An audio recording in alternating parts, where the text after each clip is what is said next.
everybody, today I'll be showing you how to install Windows 10 on a new PC. Now, before we jump into it, I just want to tell you that you need to have a USB drive that has Windows 10 installed on it and a PC that you're going to be installing Windows 10 on.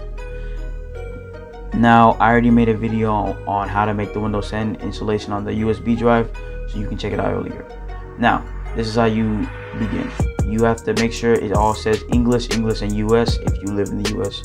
Press install now and wait for this to finish saying setup is starting.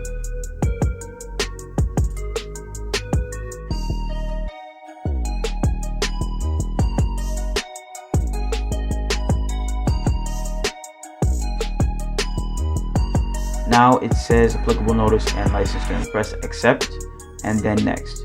Now you have to make sure to press custom install Windows only and advanced. Now you'll need to choose the partition that you want to install it on. For me, I'm going to install it on my primary. Press next and then wait for this to fully install. I sped it up here, so here you go. Now it says just wait a moment, and we'll have to wait a little bit. This part right here is going to be a bit longer, but bear with me please.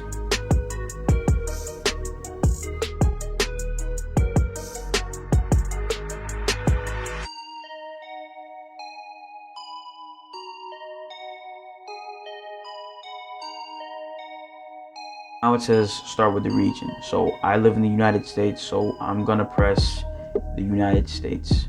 These are all the other regions you can choose. I'm pressing yes. We're gonna wait a little bit longer and then choose your right keyboard layout. Press US again, and I'm not gonna add another second keyboard layout, so I'm gonna skip this part. I'm not gonna connect to the internet right now because I'm trying to get to the video, so I'm gonna skip past this part. And now I'm gonna press continue with limited setup when I don't have the internet. Now I'm gonna choose a name for this PC.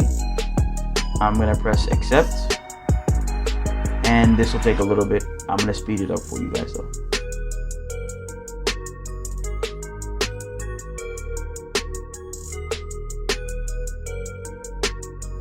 We have fully arrived. Now this process will be a little bit longer for you, but I sped up the process for me so it looks shorter.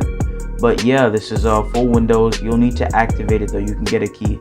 I can put any sites that you'll be able to get a key from in the description.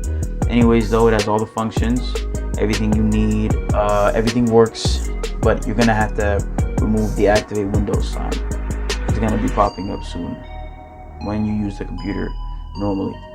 Anyways guys, thanks for watching the video and hope you learned something new today.